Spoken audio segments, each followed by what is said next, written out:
വിനയം കേവലം തലകുനിക്കലോ ഉപരിപ്ലവമായ ഒരു പ്രകടനമോ അല്ല. പ്രത്യുത വിനയം തവാദു അത് ആയിഷ ഉമ്മുൽ മുഅ്മിനീൻ റളിയല്ലാഹു തആല അൻഹ അതിനെക്കുറിച്ച് പറഞ്ഞത് ഇമാം അബൂദാവൂദിൻ്റെ നിവേദനത്തിൽ കേട്ടു. ആയിഷ റളിയല്ലാഹു തആല അൻഹയിൽ മൗഖൂഫായ പ്രയോഗമാണ്. അഫ്ദലുൽ ഇബാദത്തി അത്തവാദു, ഏറ്റവും ശ്രേഷ്ഠമായ ഇബാദത്ത് അത് തവാദു ആണ് എന്നാണ്. തവാദുവിൻ്റെ മഹൽ അത് ഖൽബാണ്, ഹൃദയമാണ്. ഹൃദയത്തിലാണ് വിനയം. പക്ഷെ അതിന് ചില ഉപരിപ്ലവ ഭാവങ്ങളും പ്രകട രൂപങ്ങളും ഉണ്ട്.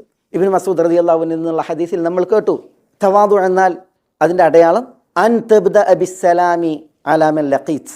തവാദു എന്ന് പറഞ്ഞാൽ, വിനയം എന്ന് പറഞ്ഞാൽ നീ കണ്ടുമുട്ടുന്നവരോട് സലാം കൊണ്ട് നീ തുടങ്ങലാണ്.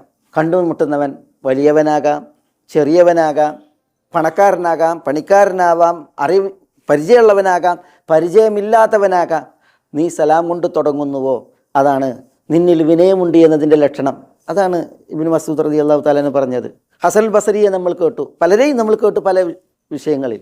ഹസൻ ബസരി പറഞ്ഞത്, നീ വീട്ടിൽ നിന്ന് ഇറങ്ങിയിട്ടുണ്ട് എങ്കിൽ നീ ആരൊക്കെ കണ്ടുമുട്ടുന്നുവോ അവൻ എനിക്ക് കടപ്പെട്ടിരിക്കുന്നു എന്ന് ധരിക്കുന്നതിനേക്കാൾ അവനോട് ഞാൻ കടപ്പെട്ടിരിക്കുന്നു എന്ന് നീ ധരിച്ചാൽ അതാണ് വിനയം. എല്ലാവരും എന്നോട് കടപ്പെട്ടവരാണ് എന്ന് ധരിച്ചാൽ ഞാൻ ഉഷാറാണ്, വലിയവനാണ് എന്നാണ് വരിക.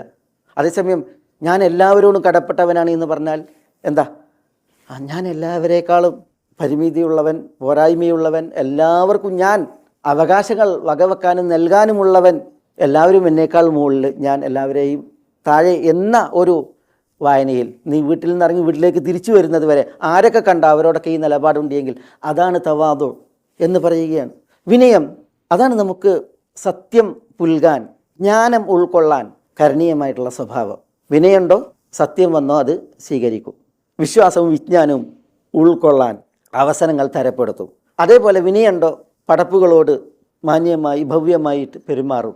പടപ്പുകൾ അതിൽ മാതാപിതാക്കളുണ്ട്, അയൽപക്കങ്ങളുണ്ട്, മുതിർന്നവരുണ്ട്, ചെറിയവരുണ്ട്, അടുത്ത അകന്ന ബന്ധുക്കളുണ്ട്, മനുഷ്യർ പല വകുപ്പിൽ പല തരത്തിൽ. എല്ലാവരോടും നമ്മൾ വിനയപുരസരം പെരുമാറുന്നുവെങ്കിൽ അതാണ് നമ്മളിൽ തവാദു ഉണ്ട് എന്നതിൻ്റെ ലക്ഷണമായിട്ട് പറയപ്പെട്ടുള്ളത്.